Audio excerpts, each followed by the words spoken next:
Shalom Bapak Ibu yang terkasih dalam Tuhan, renungan kita kali ini bertemakan pejuang yang baik. Bapak Ibu, seorang pejuang itu juga seorang tentara ya, dan pastinya seorang pejuang itu punya goal atau target untuk menang. Dan untuk bisa mencapai suatu kemenangan, dia pasti tidak akan berdiam diri. Banyak hal yang akan dia lakukan untuk mengupgrade kapasitasnya dia sebagai seorang pejuang. Karena apa? Karena seorang pejuang itu pasti harus bisa memiliki perencanaan, bisa memiliki strategi, skill dan kemampuannya pun juga harus mumpuni ya. Kalau enggak nanti kalah terus. Nah, untuk bisa mencapai semua itu pasti juga tidak instan proses. Ya, kita bisa kalah, recovery, bangkit lagi, berjuang lagi, kalah lagi ya, recovery lagi. Sama Bapak Ibu seperti kita pun juga harus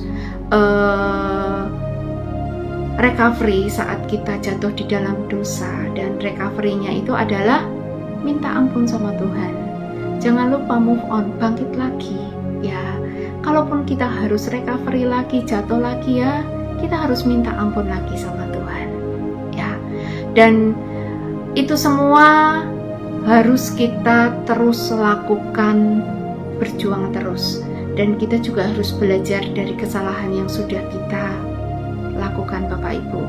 Nah, untuk bisa tahu apakah itu suatu kesalahan atau bukan, pastinya kita ada pedoman. Pedomannya adalah firman Tuhan. Kita baca dulu di dalam Amsal, di situ dikatakan, orang yang bijak lebih berwibawa daripada orang kuat, juga orang yang berpengetahuan daripada orang yang tegap kuat.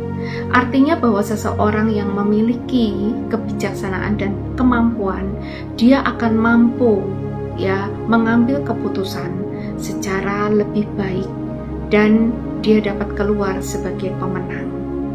Nah, Bapak Ibu, untuk menjadi seorang pemenang pun kita juga pastinya harus punya habit atau karakter yang terus kita bangun ya. Dan habit apa sih yang terus akan kita bangun? Kita harus terus percaya ya kepada Tuhan, sepenuhnya percaya, berserah kepada Tuhan. Kita juga harus terus berdoa tanpa henti Bapak Ibu, karena doa ini adalah nafas kita ya. Dan kita kan juga berjuang setiap hari, kita tidak boleh berhenti berdoa setiap hari. Dan terus kita juga harus mengenakan perlengkapan senjata Allah, karena orang yang perang itu sudah juga pasti punya senjata. Untuk apa? Untuk menangkis semua tipu muslihat iblis ya. Dan kita juga harus menjaga iman kita, harus tetap kuat, karena memang iman kita ini adalah kunci dari kemenangan. Dan untuk bisa mendapatkan semua itu kita perlu yang namanya hikmat, dan ini bukan dari kemampuan kita, tetapi ini semua Tuhan yang mampukan ya. Selain itu, selain hikmat dari Allah, yang paling utama adalah takut akan Allah. Kita harus terus punya roh takut akan Allah. Karena apa? Tanpa takut akan Allah ya, pemikiran yang bijak belum tentu akan menghasilkan kebijakan.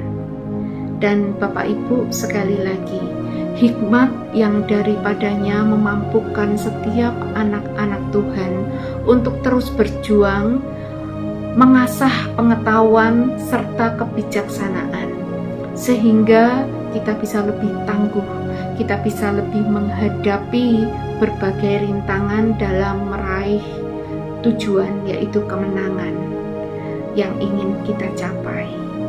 Terima kasih, Tuhan Yesus